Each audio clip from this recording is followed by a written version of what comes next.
Presente. Abriendo la conversación. Cierra tu tarde con la información más relevante del día en voz de... Yo celebro el optimismo que tienen. Buenas noches, doctor Cosío. Del patrimonio nacional. Mi querido Leonardo. Leonardo Curcio ya la libró. El vínculo, por ejemplo, entre criminalidad y política. Pero el periodismo lo haces tú. La prensa debe efectivamente contrapesar. Leonardo Curcio en Fórmula.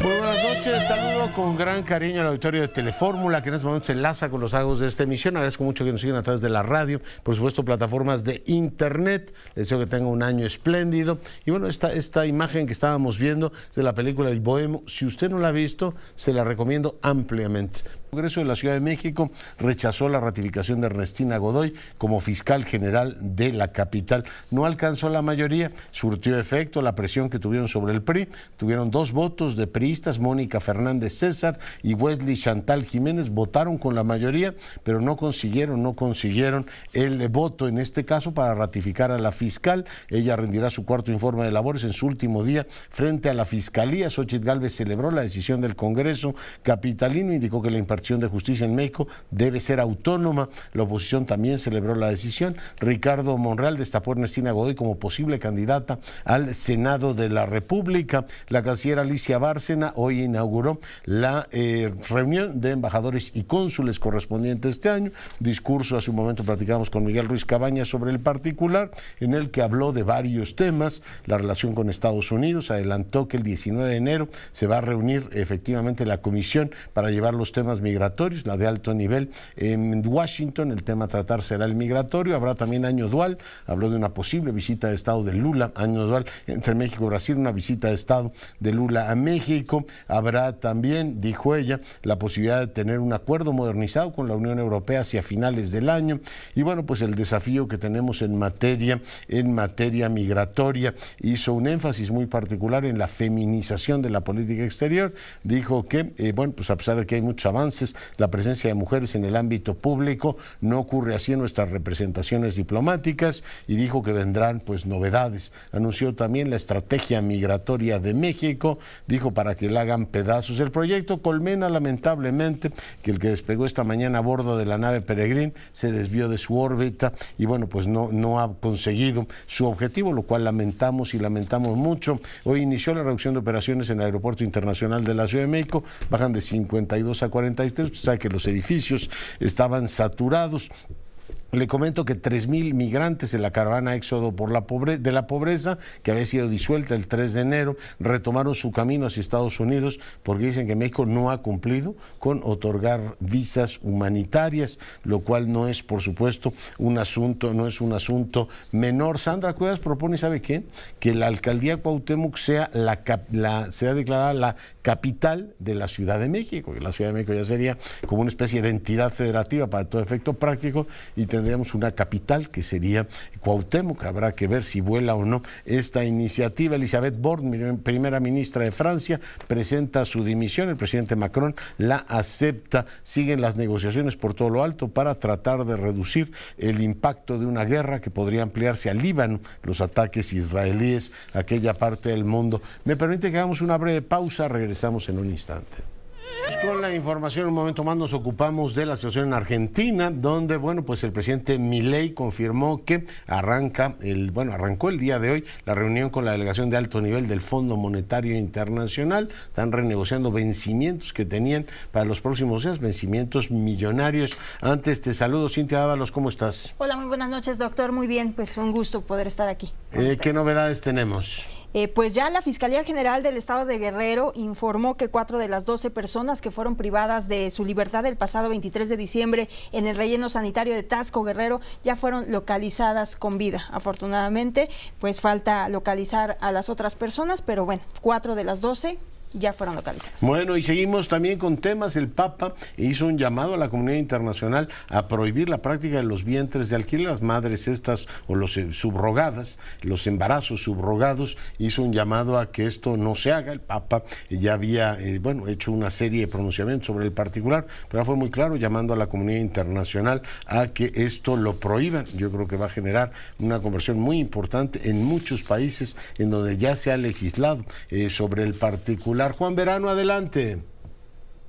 Buenas tardes, Leonardo. Cuando se cumple menos de un mes desde su llegada al poder en Argentina, el libertario Javier Milei ya ha comenzado a aplicar su plan de choque económico en el país suramericano.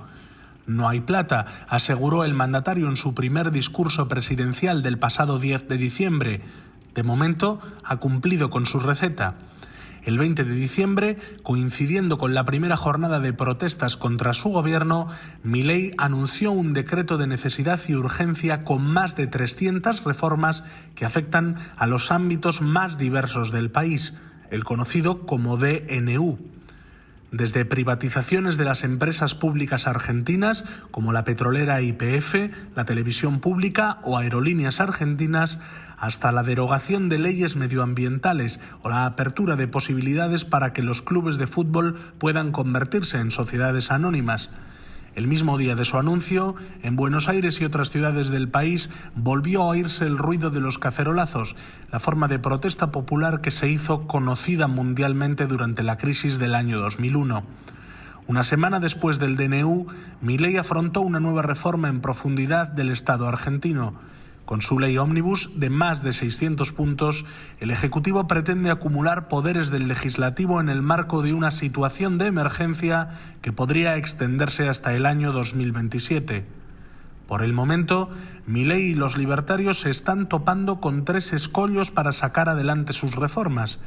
El primero de ellos en el plano político, donde Milei tendrá que conseguir el apoyo de parlamentarios ajenos a su fuerza política, minoritaria en el Congreso y en el Senado. En segundo lugar, el mandatario tendrá que controlar la respuesta en las calles, donde las movilizaciones de las organizaciones sociales y sindicales son cada vez más habituales, pese al endurecimiento de los protocolos de seguridad. Por último, la justicia argentina ya frenó la semana pasada la parte laboral de la reforma de Milei, con el dictado de 2 medidas cautelares. Desde Argentina, reportó Juan Verano, Agencia EFE. Gracias, Juan. Y bueno, seguimos por supuesto con la información. Vamos ahora con mi compañera Andrea Meraz, una mañanera, la del día de hoy, larga, extraordinariamente larga. Andrea, una reportera, habló durante, no sé si 20 o 25 minutos, un largo, un extenso. Primero fue una denuncia, una acusación, hay una serie de políticos, habló mucho de la situación en Jalisco, pero tú tienes el reporte completo, adelante. Hola, doctor. Esta conferencia matutina duró 3 horas con 30 minutos y después el presidente Andrés Manuel López Obrador fue a la sala de prensa a partir de una rosca de Reyes y ahí dio otra media hora de lo que llamamos chacaleo, de una entrevista entre medios de comunicación. Y ahí fue justamente donde el presidente indicó que sus adversarios intentaron afectarlo pensando que se dañaría a su movimiento y a quien representa, algo propio de un inicio de año y más que es electoral. Cómo quisieron dañarlo con el manejo de varios temas, como el incremento de la gasolina o los actos delictivos en diversas zonas del país, como Guerrero y Tabasco, y veamos lo que platicó. A lo mejor pensando de que si me atacaban a mí, afectaban todo el movimiento y esto también afectaba a quien pueda representar a nuestro movimiento en las elecciones. Los candidatos. O sea, que en vez de irse sobre el partido, sobre la posible persona, ¿no?, que resulte candidata o candidato, se fueron contra mí y les falló. El mandatario también acusó que este tipo de actos son para provocar un ambiente de incertidumbre y continuará, que es un año importantísimo, pero mostró su confianza porque le siga yendo bien al movimiento, pues la gente no quiere la corrupción, así lo dijo. No les funcionó. Eso no significa que no vaya a seguir la campaña, va a continuar. Lo mejor es lo peor que se va a poner, presidente. Así dicen en mi pueblo, dicen en Tabasco, y lo mejor es lo peor que se va a poner. Es que la gente está muy conforme con el proceso de transformación. Y ya le decía, todas estas declaraciones lo hizo desde la sala de prensa Leona Vicario, pero ya en la conferencia matutina y ya en otros temas aseguró que México está en los primeros lugares del bienestar, se encamina a convertirse en una potencia económica, y al hablar sobre los desaparecidos... Pues ¿Qué dijo? ¿Una potencia económica? Así es, ya somos prácticamente una potencia del bienestar y estamos encaminándonos a convertirnos en una potencia económica, doctor. Pues qué Eso maravilla. fue lo que mencionó. Sí, y justamente también ahí habló sobre estos desaparecidos, enfatizó que no se están borrando, que se está haciendo una serie de revisiones a esta base, pero que la convicción pues de su movimiento y es con honestidades que no se atreverían a hacer algo así de eliminar registros. Y pues en este primer recuento de los viajes del Tren Maya ya informó que se realizaron, las autoridades informaron que se realizaron ya 15,000 viajes, 4,000 son de residentes de la zona. Y justamente hablando de temas electorales, doctor, pues ya el INE da un corto, un panorama. Pero oye, antes de ir a la ¿cómo se llaman los temas electorales? Acaba de contarlo el presidente. O sea, él dijo que éramos una potencia ya en cuestiones sociales, o sea, las escuelas de este país funcionan de maravilla, las clínicas, somos una potencia. Supongo que de aquí a marzo seguirá reiterando eso y acabará diciendo que es Dinamarca, y los medios insistimos en que no sea así, porque ese ha sido el discurso últimamente. Potencia económica sí está como llamativo, ¿no? Que terminemos la administración con un PIB parecido al que teníamos en 18, pero ya pasamos a ser potencia económica. Nos ha ido muy bien porque 30 años se han cumplido el TEMEC, o sea, del Telecán y luego el TEMEC, y esa integración con los Estados Unidos nos ha beneficiado directamente, pero bueno, no quiere decir esto que seamos automáticamente potencia, desde mi punto de vista, pero... Toda esta larga conversación que tuvo con la reportera de Jalisco, que, bueno, pues entre otras cosas, ella le dijo, oiga, aquí tengo el llamado de emergencia de la Fiscalía y no me han llamado todo este tiempo que estuvo con el presidente. Creo que fue un punto ahí particularmente relevante de la conferencia, Andrea. Sí, fue un momento de 40 minutos aproximadamente. ¿Habló 40 minutos la compañera? Juntando todas sus preguntas, es el tiempo que más o menos se tomó para exponer todos sus casos. No solamente habló sobre la falla del mecanismo de protección para periodistas, sino otros temas que ya tenía, pero sí, el más importante fue cuando le denuncia justamente primero este ataque que sufrió cuando iba con su hija por Guadalajara, donde le dispararon a la camioneta donde ella viajaba junto con su hija menor de edad, y que pues a través de una serie de trámites finalmente pues tiene este aparato en el cual un periodista o un defensor de derechos humanos que está inscrito a este mecanismo de protección lo presiona y supuestamente en automático te tendrían que regresar las autoridades la llamada para saber cómo es que te encuentras. Sin embargo, pues nunca llamaron, desde el primer momento, nunca llamaron, nunca le regresaron, y si quieras o no, pues digamos, en este espacio de la conferencia matutina no sonó ningún teléfono y no se demostró que justamente le hayan marcado para saber de su bienestar. Así está el mecanismo funcionando. Andrea, nos decías, no va a haber candidatos independientes. ¿Qué otras novedades hay del INE? En el INE, bueno, pues ya recordará que se aprobó un mecanismo para pedirle a la consejera presidente Guadalupe Tadei que haga propuestas para definir a funcionarios de áreas claves del Instituto Nacional Electoral. Se vence el próximo 16 de enero este acuerdo y hasta el momento, ¿qué es lo que sabemos? Que solamente se ha formulado una propuesta, pero es para la Secretaría Ejecutiva. Recordemos que en este caso fue María Elena Conejo o Miguel Ángel Patiño los propuestos por Tadei para ocupar la Secretaría Ejecutiva. En todas las demás áreas, que son una decena, doctor, pues no hay prácticamente propuestas, no hay perfiles. Seguramente mañana los consejeros electorales en una mesa privada estarán analizando pues este tema, porque le decía, tiene hasta el 16 de enero para hacer estas propuestas. En caso de hacerlo, pues hay distintos efectos que podría conllevar esta decisión. Entonces, Andrea, mil gracias. Hasta luego. Cuídate mucho. Y vamos ahora a enlazarnos con Federico Rubli, él es un conocedor de los sistemas de pensiones. Mi querido Federico, feliz año. Igualmente, un placer estar contigo, todo lo mejor para el nuevo año. Oye, pues no sabemos bien en qué términos vendrá la iniciativa del presidente, pero si habría que retocar el sistema de pensiones, ¿qué es lo que habría efectivamente que empezar a revisar, Federico? Sí, claro. Mira, yo creo que hemos perdido mucho tiempo. Yo creo que simplemente en los 5 años de esta administración se debió de haber procedido desde el principio con una reforma integral de pensiones. Y cuando menciono integral, quiere decir que tiene que tocar todos los aspectos que están sueltos, que son cabos sueltos dentro de todo el sistema, para unificarlos. Y no hacer adecuaciones y mini reformas como la que hizo esta administración, que se aprobó a finales del 2020, que van en la dirección correcta, pero no solucionan de fondo el problema. Para solucionar de fondo el problema, lo que se necesita pues, es una reforma integral, ¿no? O sea, no nada más parches como se ha hecho hasta ahora. ¿En qué sentido debería ser, digamos, esta integralidad y qué secuencia debería tener desde tu punto de vista, Federico?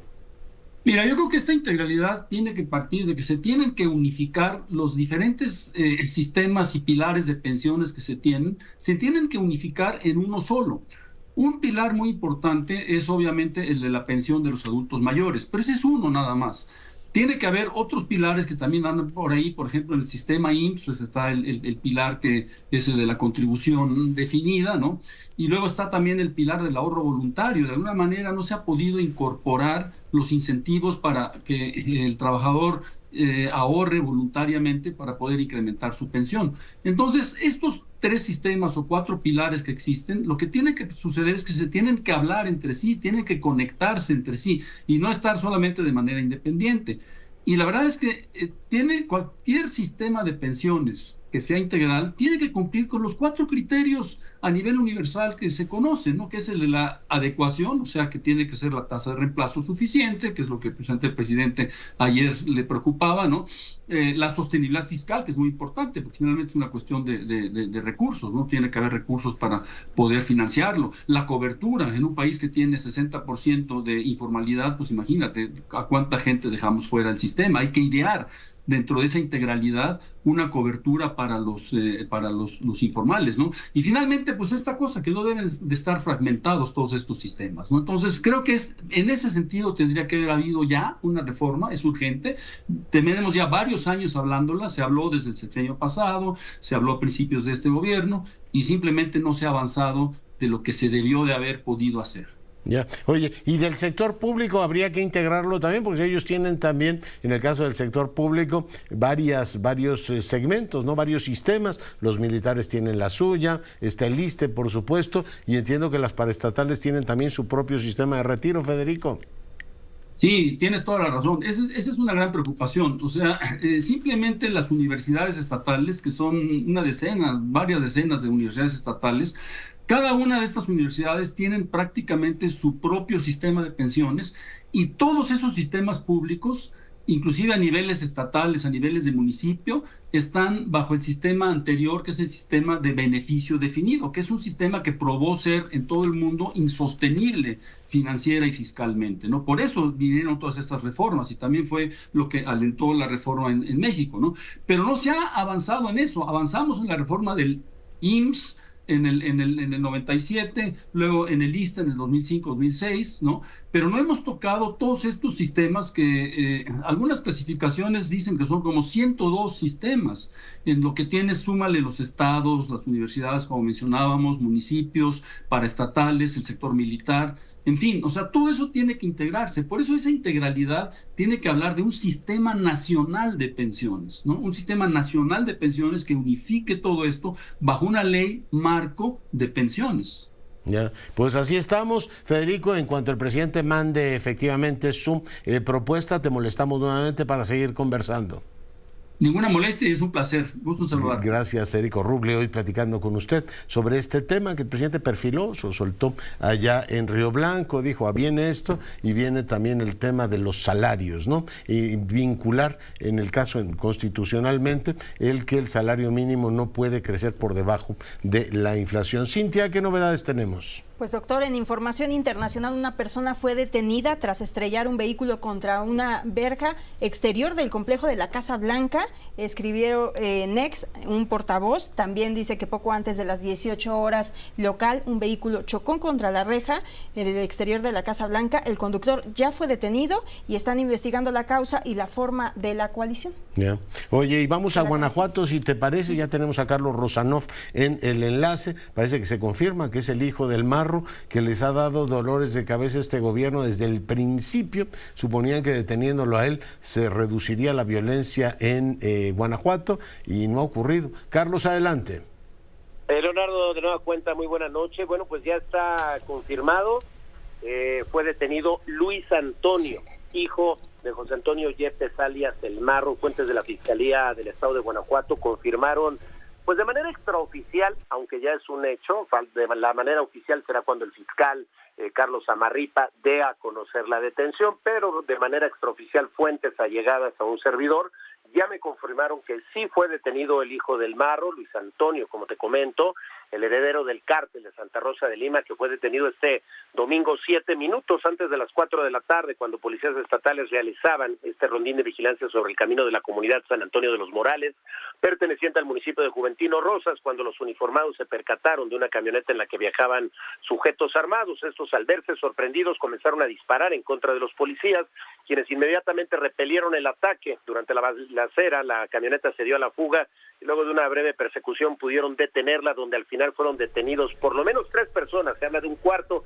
que todavía no ha sido confirmado, pero entre estas 3 se encontraba Luis Antonio M., hijo del Marro. Información de último momento, ahí te paso la primicia, mi querido Leonardo. Muy bien, Carlos, pues te lo agradezco mucho y ahí está, por supuesto, la información. Cintia. Pues también, doctor, en Michoacán, un hombre que fue asesinado esta tarde en el registro civil de Tacámbaro había acudido para contraer nupcias, según trascendió en la cobertura. Según las autoridades, pues la tarde de este lunes, el ahora ofendido, identificado como Eric Espino, de 44 años de edad, se estaba casando en las instalaciones cuando en determinado momento un solitario sujeto armado entró, se aproximó, le disparó y huyó. Vaya. Bueno, y siguen agolpándose las reacciones sobre lo que ocurrió esta mañana aquí en la capital de la República, concretamente la no ratificación de Ernestina Godoy como fiscal general, a pesar de que consiguieron arañar todavía 2 votos de diputadas del Revolucionario Institucional. No se logró el objetivo. Vamos a ver qué impacto tiene esto en la campaña de Brugada, en la campaña de Claudia Sheinbaum. 2 de las figuras más importantes del esquema de seguridad de Sheinbaum, pues no les ha ido bien, una vez que ha terminado su gobierno. Uno es Omar García Harfuch. Usted recuerda que, bueno, pues intentó ser el candidato a la capital, le fue pues muy bien en las encuestas, pero finalmente no pasó la aduana de Palacio Nacional, la aduana, en este caso, de el equilibrio entre hombres y mujeres, y bueno, fue sustituido. Bueno, Clara Brugada ocupó esa posición, lo cual, bueno, pues llevó a que Claudia Sheinbaum, pues en este caso, viera como uno de sus brazos importantes quedaba lastimado, y ahora está lo de Ernestina Godoy, que era también muy cercana a ella y tampoco consigue. En este caso, por razones diferentes, que, insisto, a mí me parece es difícil de entender cómo un movimiento político como Morena, que tiene muchas posibilidades de ganar las presidenciales, se ha empeñado en enquistarse en la Fiscalía General de la República, es decir, dárselo a Ernestina Godoy, a pesar de que pues terminó en un fracaso, ¿no? Terminó en un fracaso toda la maniobra política que lanzaron. Vamos a ver qué impacto tiene también en la campaña de Santiago Taboada. Él, como usted sabe, ha sido en este caso pues señalado por la fiscal como uno de los que ha movido políticamente para que no se consiguiera esta mayoría en su favor. Ella no considera otros casos que han sido igualmente escandalosos, el caso de Alejandra Cuevas y otros más, y bueno, pues no me extiendo en el asunto, simplemente termina en un fracaso político, después de que movieron cielo, mar y tierra y todos los recursos posibles para intentar ratificar a Ernestina Godoy, que acabó además exhibida por un presunto plagio. Fue muy interesante el artículo de Mauricio Merino, quien es el presunto plagiado, sobre pues el alcance de esto, ¿no? Quedan moralmente derrotados, en este caso también políticamente derrotados. Daisy Herrera, te saludo. Gracias, ¿qué tal, doctor? Muy buenas noches. El exgobernador de Tamaulipas, Tomás Yarrington Rubalcaba, tiene una nueva fecha para salir de prisión. Esta fecha sería el próximo 9 de noviembre del presente año, es decir, de 2024, cuando estaría abandonando la penitenciaría de Illinois.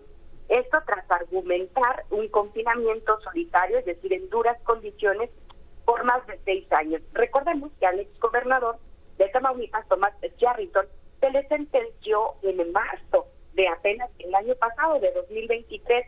La sentencia era de 9 años de prisión por los delitos de lavado de dinero, es decir, que estaría en libertad hasta el año 2032.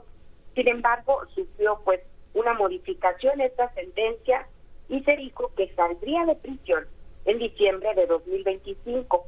Hoy la noticia es que una vez más le han acortado la sentencia a Tomás Yarrington y este mismo año, antes de que finalice el 2024, podría salir de prisión.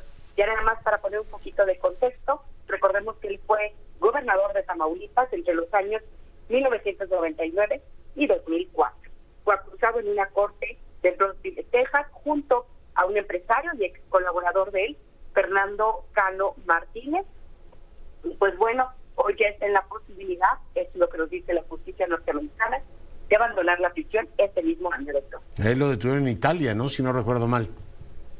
En un operativo especial en Italia, es correcto. Vaya, pues bueno, muchas gracias, Daisy, buenas noches. Oscar Zúñiga, adelante.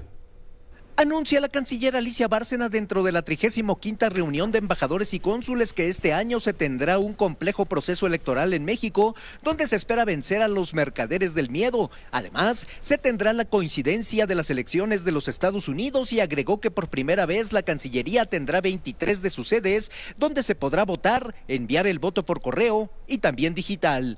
En este 2024 vamos a enfrentar un momento muy complejo, pero muy interesante, ¿verdad? Digo, difícil va a ser, porque vamos a tener la coincidencia política de las elecciones de Estados Unidos y de México, fenómeno que se da cada 12 años. Y ojalá no se reduzca a un duelo de estridencias, porque hasta ahorita ahí vamos, y que podamos vencer a los mercaderes del miedo, los que apuestan al aplauso fácil, sirviéndose de la xenofobia, del racismo, de la discriminación. México tiene una democracia sana, estable, robusta y predecible. 2024 va a tener unas elecciones históricas. México es el país más poblado de habla hispana en el mundo. Serán las elecciones más grandes de la historia nacional, con un padrón electoral de 98 millones de votantes. Además, la Cancillería jugará un papel inédito en la promoción del voto en el exterior. Por primera vez tendremos 23 de nuestras sedes en el exterior con voto presencial, además del voto por correo y el voto digital. La responsable de la política exterior mexicana indicó que en cuanto al tema migratorio, México sí cuenta con una amplia política a la cual se le está poniendo mucho énfasis para dar soluciones y será pulida por todos los representantes diplomáticos. Que mucha gente dice, México no tiene estrategia de migración. No. México sí tiene una estrategia de migración y me va a complacer muchísimo presentárselas esta tarde en 2 niveles, apoyando a nuestros mexicanos y mexicanas en el exterior y gestionando el origen, el tránsito, el destino y el retorno de los migrantes que pasan por México. Es un fenómeno mundial, pero nosotros creo que hemos estado poniendo muchos esfuerzos para encontrar las soluciones. Ante todos los representantes diplomáticos mexicanos destacados en el exterior, Bárcena Ibarra les dijo que la influencia y la voz de México en el mundo debe impulsarse para resguardar los intereses nacionales. Dijo que se seguirá trabajando con la Unión Europea y también con los países de América Latina y el Caribe. Con imágenes de Alberto Tlahuiz, Oscar Zúñiga, Grupo Fórmula.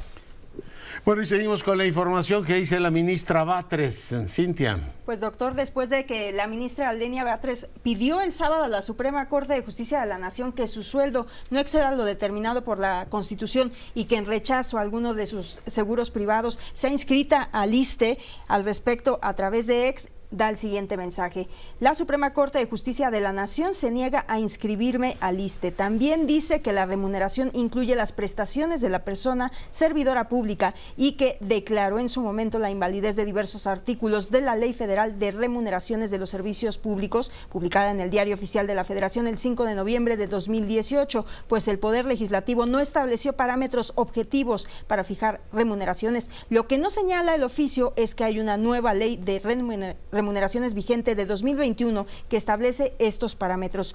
Véase por donde se le vea, no hay justificación para rebasar el monto constitucional, por eso he tramitado mi incorporación voluntaria al ISSSTE y la devolución directa del excedente de las remuneraciones en la tesorería de la Federación. Muy bien, bueno, pues eso dice la ministra Batres. Pausa, volvemos.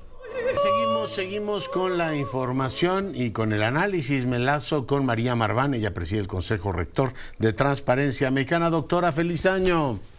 Feliz año, Leonardo, muy buenas noches a ti y a tu auditorio. ¿Qué tema abordamos esta semana, María? Mira, me gustaría abordar la cantidad de elecciones que vamos a tener en el mundo en este año 2024.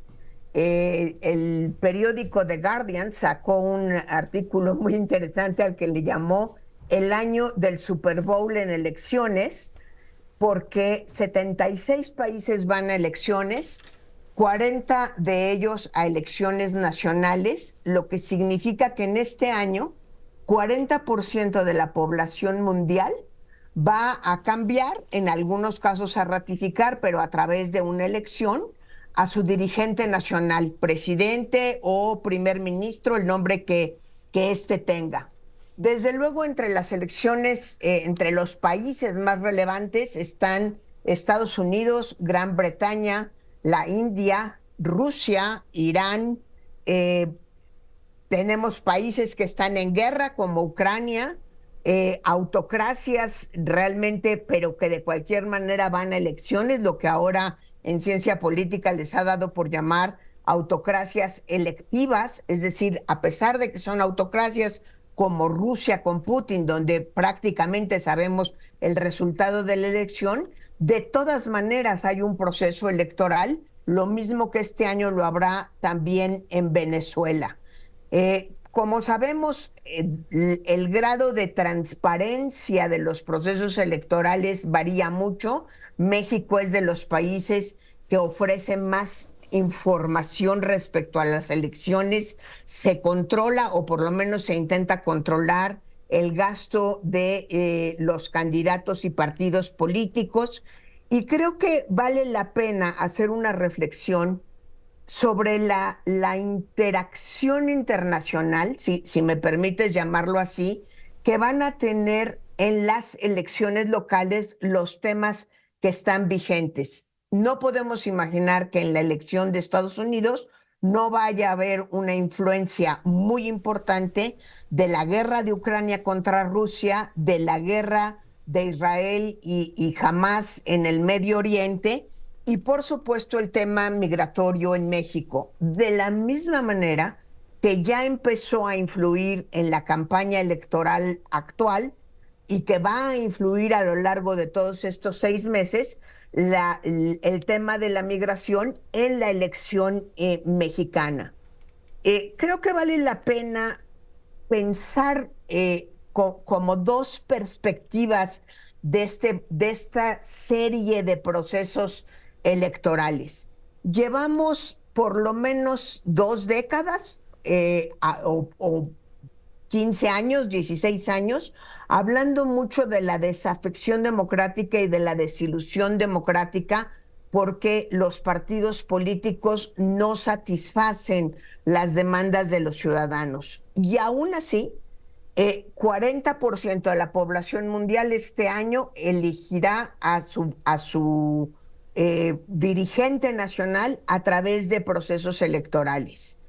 Creo que otra característica de las elecciones a las que vamos es la gran polarización que hay.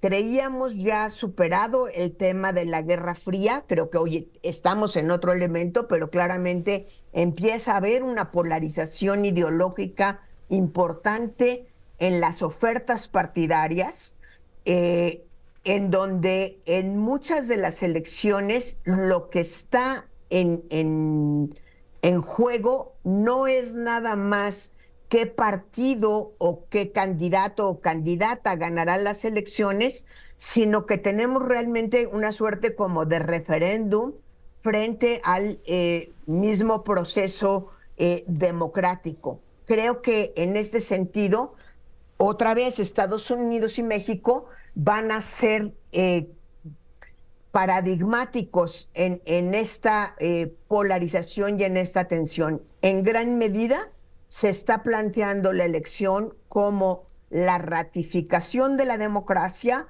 o el acercamiento a un sistema más autocrático. No deja de llamar la atención que Trump esté teniendo éxito como lo que en México llamaríamos precandidato cuando está a punto de empezar las primarias en Estados Unidos, pero que al mismo tiempo en Estados Unidos, en 3 estados, ya hayan establecido que Trump no podrá estar en la boleta electoral por las actuaciones del 6 de enero de hace 2 años. Que él mismo ya ha empezado a minimizar, ¿no? Dice que él jugó un papel muy secundario. Sé que sus abogados le han dicho que podría ser una complicación suplementaria, María.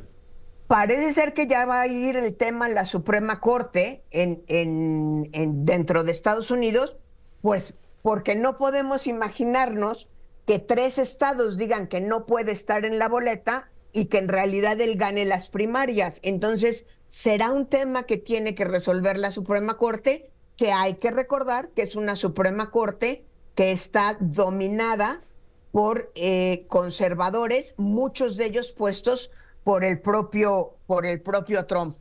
Yeah. Creo que es un panorama sumamente interesante. ¿Lo es? Y pues complicado, porque de verdad creo que 2024 lo que está yendo a examen es la democracia misma. Sí, sí, efectivamente. Oye, el que no tiene fecha todavía es la de Venezuela, ¿verdad? O sea, en principio va a haber elección, pero sigue sin tener una fecha precisa. Así es, Venezuela no tiene fecha precisa, Israel también no está claro si todo el proceso de la guerra con Hamas va a provocar la caída de Netanyahu. Por lo pronto ya tuvo una bastante mala noticia a finales del 2023, donde su reforma judicial, por cierto muy parecida a la reforma judicial que está impulsando López Obrador, fue rechazada por lo que equivaldría a nuestro Tribunal Constitucional. Recordemos que Israel es un estado que no tiene propiamente una constitución, le llaman algo así como pacto constitucional, sí. Pero se revisó y se determinó el equivalente a nuestra Suprema Corte que esa reforma judicial atentaba contra este pacto primigenio del Estado de Israel. Muy bien, pues así estamos. Mi querida María, te mando un abrazo y espero que sea un buen año. Igualmente, que sea un buen año para nosotros y para el país. Y pues para muchos no será necesariamente un buen año este 24. Hoy por lo menos arrancaba el presidente de la República con un tono pues muy poco conciliador. No se esperaba otra cosa, pero decía uno, bueno, pues en los primeros días habrá un tono mucho más mesurado, particularmente en temas tan delicados como los desaparecidos. Hoy tuvo una larga locución sobre el particular, descalificó a la funcionaria que llevaba los temas precisamente de desaparecidos, descalificó a Quintana, la doctora Quintana, se metió con Sergio Aguayo y dijo que ahí había en el Colegio de México un grupo de reaccionarios. Imagínense decir que Sergio Aguayo pugnó por defender al gobierno anterior. Bueno, ya es verdaderamente saltarse a la torera la más elemental memoria, pero cuando el presidente descalifica en serio, con lo cual uno pues no se orienta muy bien en la argumentación que despliega, si es para descalificar, como lo hizo pues este fin de semana con los medios de comunicación, como agarra el micrófono de Fórmula. Inusual que un presidente tome el micrófono y empiece a hablar, decir ciertas cosas, no es un presagio particularmente bueno para un año en el que hay mucha disputa política, pero le decía esto de la argumentación, o sea, el presidente descalifica y ya no se sabe bien si el argumento que él defiende, es decir, la reducción del número de desaparecidos, es un argumento numéricamente demostrable o es parte de su argumentación política. Hoy cargaron y descargaron nuevamente en contra del senador Álvarez y Casa, al que alguna reportera dijo que todos teníamos claro que venía de la OEA, como si fuera efectivamente un pecado o algo tóxico. Pero bueno, yo saludo al senador Emilio Álvarez y Casa. ¿Cómo está, senador? ¡Feliz año! Con el gusto de saludarlo, doctor Curcio, y por su conducto un abrazo a todo Grupo Fórmula, al auditorio, a pesar de los pesares, manteniendo la esperanza, los mejores deseos para este 24. Yo también espero que así sea, pero qué extraña conferencia matutina tuvimos. Yo le pregunto, usted ha seguido puntualmente este asunto de los desaparecidos, ¿qué es alegato político y qué es acreditable en el discurso gubernamental, senador? Creo que lo que vimos hoy es un ejemplo de tratar de distraer la atención sobre los temas tan graves que vimos en materia de ejecuciones, de masacres, de secuestros en los últimos días. El año empezó particularmente triste con eso, así como también ya algunas preocupantes ejecuciones de algunos aspirantes a candidatos. El presidente utiliza con alguna frecuencia este tipo de descalificaciones para distraer la atención de agenda nacional muy importante. Y el tema de las personas desaparecidas se ha convertido para él en una obsesión. ¿Por qué se ha convertido? Pues porque hay un enorme fracaso en su gobierno en esta materia. Este gobierno pasará a la historia como el gobierno del mayor número de personas desaparecidas. Y ese hecho no lo soporta López Obrador. Ahora lanza ataques contra quien fuera la coordinadora de la Comisión Nacional de Búsqueda, Carla Quintana, que trabajó con lealtad y eficacia a su gobierno. Ahora le descalifica de una manera vergonzosa, se lanza contra todos los organismos de derechos humanos. Eso ya se convierte en una rutina que no es de la más que la manifestación esencialmente pues de la desesperación de un tema que él había ofrecido cambios radicales, y lo único que tenemos es un desastre de política pública que incluso han llegado al extremo, para decirlo así, doctor Curcio, de desaparecer a los desaparecidos.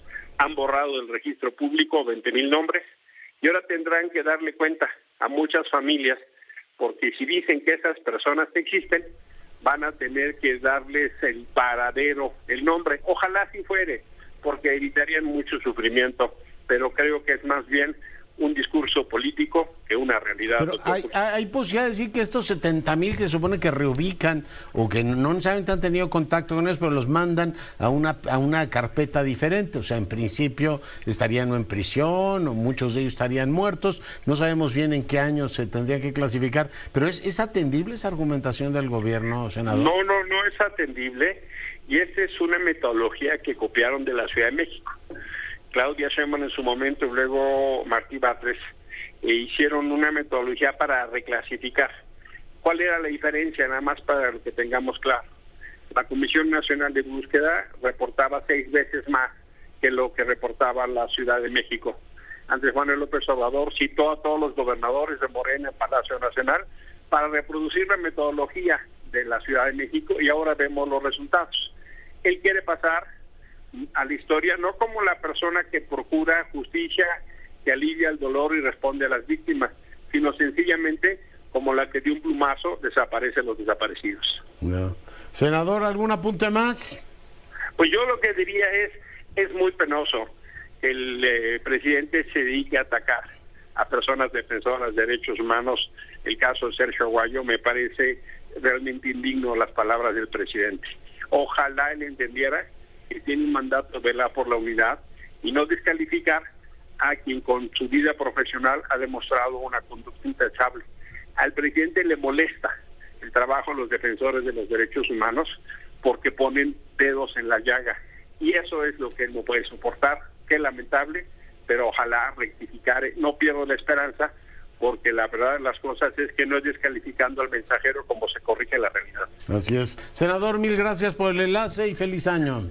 Igualmente, un fuerte abrazo, los mejores deseos. Cintia, ¿qué más tenemos? Pues doctor, la fotógrafa mexicana Valeria Hecker denunció haber sido víctima de intento de feminicidio en Bogotá, Colombia, por lo que la canciller Alicia Bárcena le ofreció apoyo consular porque ella puso un mensaje a través de redes sociales que decía que se encontraba muy desesperada y que necesitaba la ayuda de la Secretaría de Relaciones Exteriores.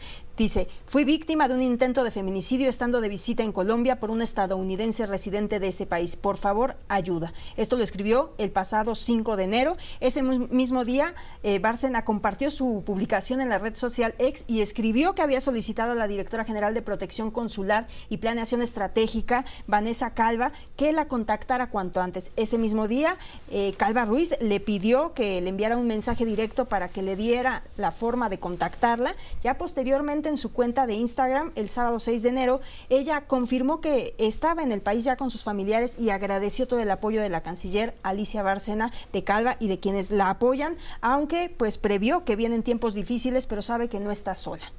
Bueno, pues así está ese tema. Vamos ahora con lo dicho por el presidente Noboa del Ecuador. Se encuentra con una crisis, como se encontró su predecesor, de los penales. Esto dijo el presidente Noboa.